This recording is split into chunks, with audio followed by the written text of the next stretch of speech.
Welcome to Bite at a Time Books, where we read you your favorite classics one bite at a time. My name is Bree Carlile, and I love to read, and wanted to share my passion with listeners like you. Be sure to follow the show on your favorite podcast platform so you get all the new episodes. Or you can follow the show on YouTube, where we have playlists for all the stories. You can find us on all the social medias at Bite at a Time Books, or on our website, biteatatimebooks.com, where you can also sign up for our newsletter for more information on what we're reading and what's coming next for the podcasts. We're part of the Bite at a Time Books Productions Network. If you'd also like to hear what inspired your favorite classic author to write their novels, and what was going on in the world at the time, check out the Bite at a Time Books Behind the Story podcast, Tuesdays, wherever you listen to podcasts. Today we'll be continuing Wuthering Heights by Emily Brontë. Chapter 31. Yesterday was bright, calm, and frosty. I went to the Heights as I proposed. My housekeeper entreated me to bear a little note from her to her young lady, and I did not refuse, for the worthy woman was not conscious of anything odd in her request. The front door stood open, but the jealous gate was fastened, as at my last visit. I knocked and invoked Earnshaw from among the garden beds. He unchained it, and I entered. The fellow is as handsome a rustic as need be seen. I took particular notice of him this time. But then he does his best, apparently, to make the least of his advantages. I asked if Mr. Heathcliff were at home. He answered no, but he would be in at dinner time. It was 11 o'clock, and I announced my intention of going in and waiting for him, at which he immediately flung down his tools and accompanied me in the office of a watchdog, not as a substitute for the host. We entered together. Catherine was there, making herself useful and preparing some vegetables for the approaching meal. She looked more sulky and less spirited than when I had seen her first. She hardly raised her eyes to notice me, and continued her employment with the same disregard to common forms of politeness as before, never returning my bow and good morning by the slightest acknowledgement. She does not seem so amiable, I thought, as Mrs. Dean would persuade me to believe. She's a beauty, it is true, but not an angel. Earnshaw surlily bid her remove her things to the kitchen. "Remove them yourself," she said, pushing them from her as soon as she had done, and retiring to a stool by the window, where she began to carve figures of birds and beasts out of the turnip parings in her lap. I approached her, pretending to desire a view of the garden, and as I fancied, adroitly dropped Mrs. Dean's note onto her knee, unnoticed by Hareton, but she asked aloud, "What is that?" and chucked it off. "A letter from your old acquaintance, the housekeeper at the Grange," I answered, annoyed at her exposing my kind deed, and fearful lest it should be imagined a missive of my own. She would gladly have gathered it up at this information, but Hareton beat her. He seized and put it in his waistcoat, saying Mr. Heathcliff should look at it first. Thereat Catherine silently turned her face from us, and very stealthily drew out her pocket handkerchief and applied it to her eyes. And her cousin, after struggling a while to keep down his softer feelings, pulled out the letter and flung it on the floor beside her, as ungraciously as he could. Catherine caught and perused it eagerly. Then she put a few questions to me concerning the inmates, rational and irrational, of her former home, and gazing towards the hills, murmuring in soliloquy, "I should like to be riding Minnie down there. I should like to be climbing up there. Oh, I'm tired. I'm stalled, Hareton." And she leaned her pretty head back against the sill with a half yawn and a half sigh, and lapsed into an aspect of abstracted sadness, neither caring nor knowing whether we remarked her. "Mrs. Heathcliff," I said, after sitting some time mute, "you are not aware that I'm an acquaintance of yours, so intimate that I think it strange you won't come and speak to me. My housekeeper never wearies of talking about and praising you, and she'll be greatly disappointed if I return with no news of or from you, except that you received her letter and said nothing." She appeared to wonder at this speech and asked, "Does Ellen like you?" "Yes, very well," I replied hesitatingly. "You must tell her," she continued, "that I would answer her letter, but I have no materials for writing. Not even a book from which I might tear a leaf." No books? I exclaimed. How do you contrive to live here without them, if I may take the liberty to inquire? Though provided with a large library, I'm frequently very dull at the Grange. Take my books away, and I should be desperate. I was always reading when I had them, said Catherine. And Mr. Heathcliff never reads, so he took it into his head to destroy my books. I've not had a glimpse of one for weeks. Only once I searched through Joseph's store of theology to his great irritation. And once, Hareton, I came upon a secret stock in your room, some Latin and Greek, and some tales and poetry. All old friends. I brought the last here, and you gathered them, as a magpie gathers silver spoons, for the mere love of stealing. They were of no use to you, or else you concealed them in the bad spirit that as you cannot enjoy them, nobody else shall. Perhaps your envy counseled Mr. Heathcliff to rob me of my treasures. But I've most of them written on my brain and printed in my heart, and you cannot deprive me of those. Earnshaw blushed crimson when his cousin made this revelation of his private literary accumulations, and stammered an indignant denial of her accusations.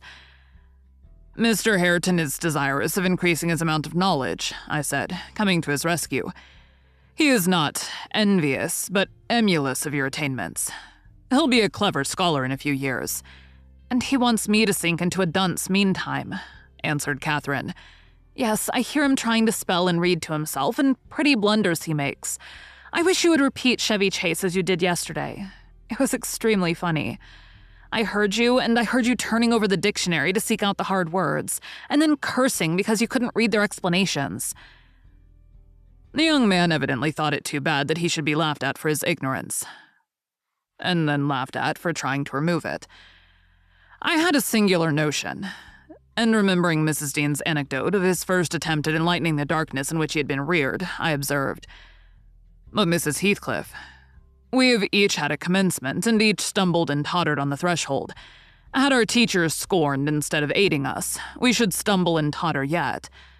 Oh, she replied, I don't wish to limit his acquirements. Still, he has no right to appropriate what is mine and make it ridiculous to me with his vile mistakes and mispronunciations. Those books, both prose and verse, are consecrated to me by other associations, and I hate to have them debased and profaned in his mouth.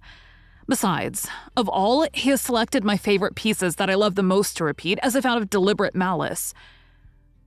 Ayrton's chest heaved in silence a minute. He labored under a severe sense of mortification and wrath, which it was no easy task to suppress. I rose, and from a gentlemanly idea of relieving his embarrassment, took up my station in the doorway, surveying the external prospect as I stood. He followed my example and left the room, where presently reappeared, bearing 6 volumes in his hands, which he threw into Catherine's lap, exclaiming, Take them. I never want to hear or read or think of them again. I won't have them now, she answered. I shall connect them with you and hate them. She opened one that had obviously been often turned over, and read a portion in the drawling tone of a beginner, then laughed and threw it from her.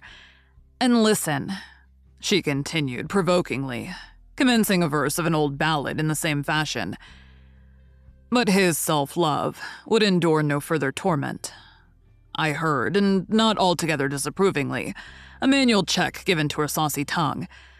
The little wretch had done her utmost to hurt her cousin's sensitive, though uncultivated feelings, and a physical argument was the only mode he had of balancing the accounts and repaying its effects on the inflictor. He afterwards gathered the books and hurled them on the fire. I read in his countenance what anguish it was to offer that sacrifice to spleen. I fancied that as they consumed, he recalled the pleasure they had already imparted, and the triumph and ever-increasing pleasure he had anticipated from them. And I fancied, I guessed, the incitement to his secret studies also. He had been content with daily labor and royal animal enjoyments, till Catherine crossed his path. Shame at her scorn, and hope of her approval were his first prompters to higher pursuits. And instead of guarding him from one and winning him the other, his endeavors to raise himself had produced just the contrary result. Yes, that's all the good that such a brute as you can get from them, cried Catherine, sucking her damaged lip, and watching the conflagration with indignant eyes. You'd better hold your tongue now, he answered fiercely. and his agitation precluded further speech. He advanced hastily to the entrance, where I made way for him to pass. But ere he had crossed the doorstones, Mr. Heathcliff, coming up the causeway, encountered him and, laying hold of his shoulder, asked, "What's to do now, my lad?"